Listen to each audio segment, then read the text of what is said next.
All right, ladies and gentlemen, it is time for another Music Monday. I'm your host, Plymouth Jones. And today's guest, JasonScavone.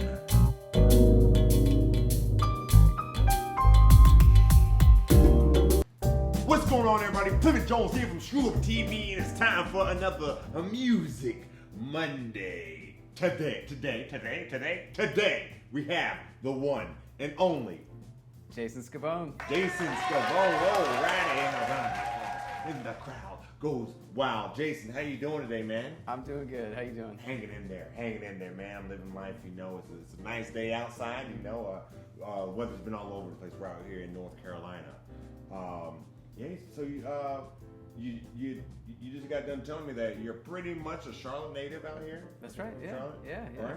Were you playing the music the whole time, or what? I've been playing music since I was a kid. So yeah, I've been playing in clubs in Charlotte since I was probably 15. Right on. Okay. Yeah. I'm not a musician. I would love to be like I have so much respect for artists and whatnot, man. So just kind of and what I've kind of learned is everybody has their different musical journey. So growing up, man, did you have any siblings growing up? Was music in your family or? A little bit. I mean, my sister and I both took piano lessons as kids, so it was like forced on us. We had to take piano lessons. By your mom or your dad? By my mom, Okay. you know, and my dad played guitar. And not really anything serious, but just kind of played around the house. And so music was always around. My grandfather, I didn't know him, but he was a jazz musician. Toured, so it was kind of in our blood, I guess. Okay. Out here in the North Carolina area? Or? No, he's from New York. My family's from up north. So, but he was all over touring all over the country, from what I hear. Oh. And but yeah, so it was just kind of I loved music, loved listening to music, loved playing music. And those piano lessons ended up paying off because they got me interested at least. There you go. Yeah, man. Play, yeah. How many instruments do you play now? I dabble with a handful. I play piano, guitar. I sing. My voice is my main instrument. I work as a producer, so when people come in to make records, I'll play just about any instrument that has strings on it if I have to. That's awesome. That's awesome, yeah. Man. So I mean, your grandfather was apparently like a jazz musician, man. What would you kind of fit your genre in? Oh man, I've called it different things. I mean, I've done since I was young. I've played a lot of different styles of music. Now I call singer-songwriter. I like to say classic pop because I like a nod towards what pop music was decades ago. But with a modern twist to it, I guess. Yeah. I love everything. I'm inspired by all kinds of music, and I probably write with that in mind. A lot of times just whatever I'm influenced by. Okay. Take me back to the first time that you wrote your first piece. So I mean, you discovered music through you discovered your love of music through piano. Then you started singing. Were you in chorus growing up? Or were you in? No. I was just my buddies in my neighborhood. Yeah. Everybody kind of just. Luckily, I had a few friends. We all just gravitated towards instruments that complemented each other. Yeah. Like one of my best friends was a drummer. Another buddy played bass. I was playing a little bit of guitar and piano.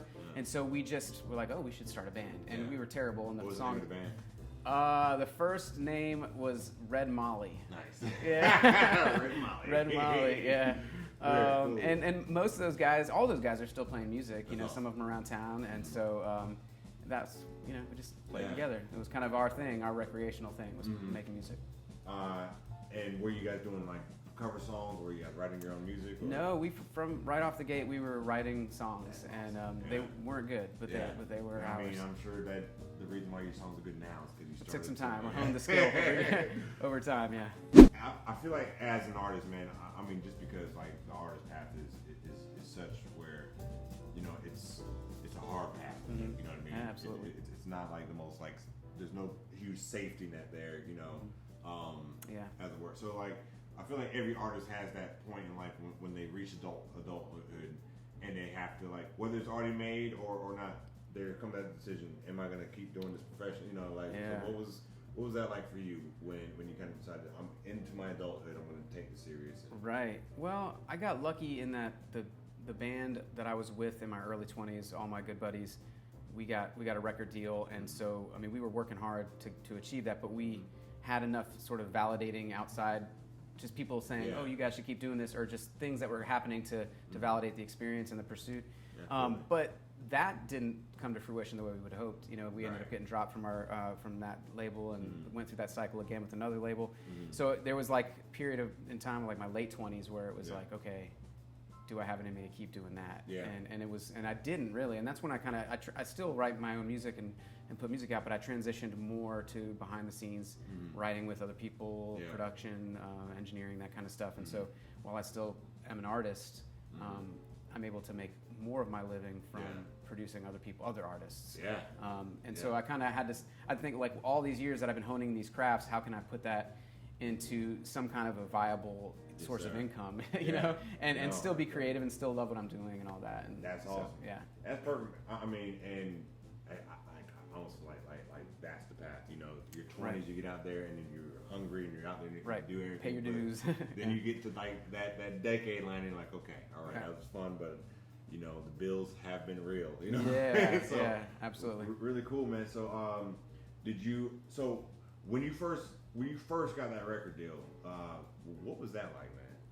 It was surreal. I was in a band called The Noises 10, and we, a guy named Eric Valentine, who was out in Los Angeles, heard us, and he's a big producer, and you know, he kind of introduced us to all these people that helped make that happen. So for us, it was just like, there wasn't time to really think about it. We were just told this is what we should do next, and we were trusting management and all the powers that be, and just putting one foot in front of the other. And it was cool. It was a lot of fun, obviously, but it was also just, there wasn't a lot of time to process it. It was just like, let's just keep working and making music and trusting these people that probably know more than we do. And as long as we felt like we were staying true to the sound that we had created as a band, you know, then we were good with it.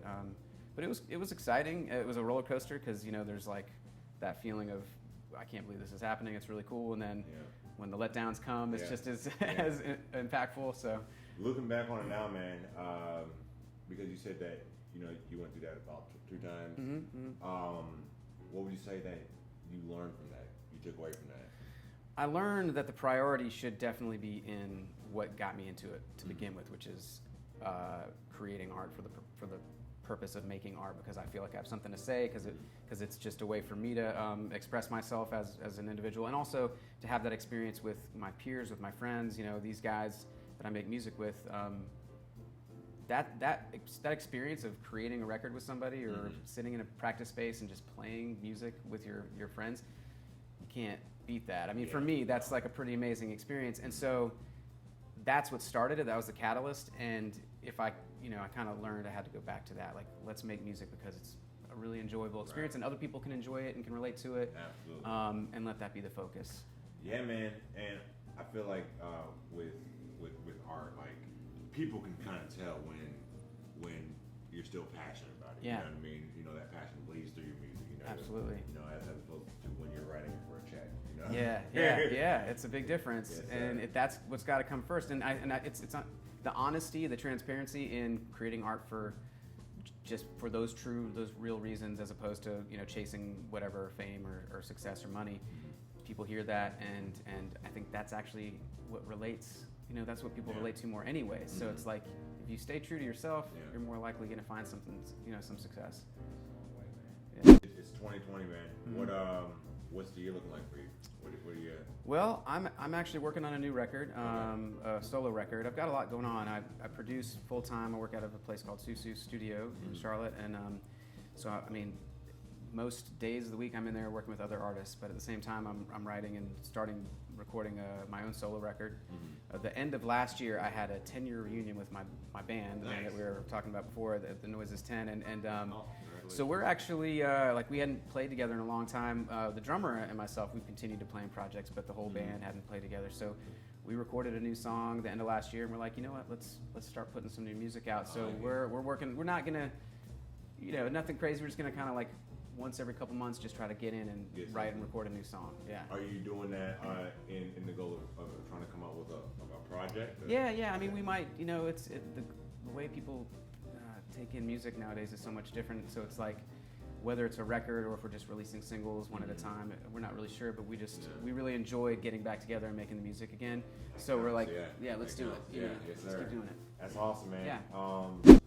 since you've now gone like more behind the scenes, helping other artists out, working with other artists, man, what would you? I mean, one thing about like not necessarily teaching, but also just working with them, you turn to like learn a lot from other people. Absolutely. You know? Yeah. And what are some of the things that you think that you probably picked up from just artists that you've been helping out? You know, whether it's been somebody who's been brand new and then they just looked at it from a certain way, or you know. Well, a lot of the younger bands and artists that I'm working with now, I'm learning more about what just the climate of the music industry is like. You know, I'm 39 years old, so when I was first coming out with music or making my own music, it was just a different landscape than it is now.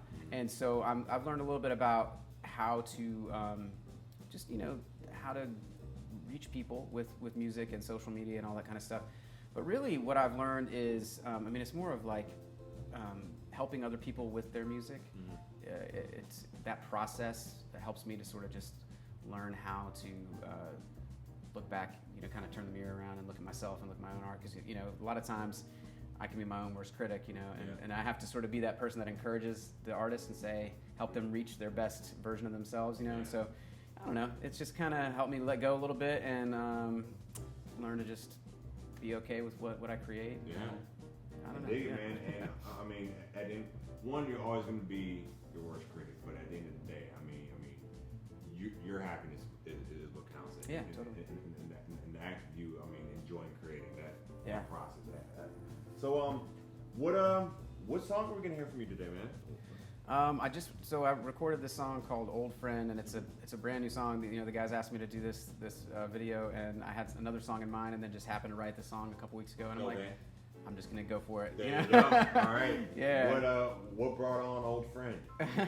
Well, I was driving. I live in Cornelius now, but I work in Charlotte in Plaza Midwood in the studio, and I was driving into town. I was kind of looking around at this city, and while it's amazing that it's growing and there's all this new development that's taking place, it's in a lot of ways not recognizable. You know, when I look back at my childhood and you know, just a lot of the landscape of the city is just, it's changed so much. And so I was just kind of reminiscing, having that nostalgic sort of feeling. I was remembering an old friend of mine who passed away years ago, and the places we used to spend our time and run and do our things, and looking around, I'm like, man, it's not what it used to be, but I still have that memory and those, you know, whatever, the feelings in my heart, and that's not going to go away. Yeah. So it's kind of a tearjerker, but yeah, man, that's one thing about like this time and memories, you know.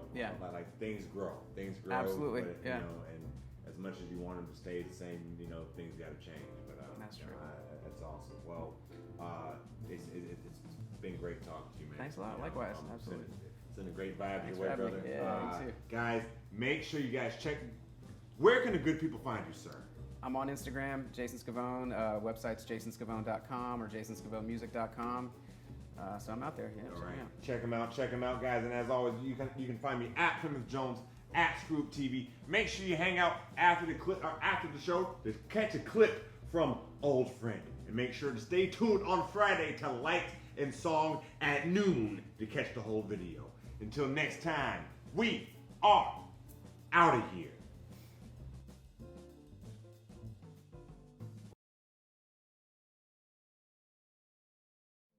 I drive through these streets that I don't recognize, city in ruins to build these high rises, and I'm still out in search of the voice I hear in my mind.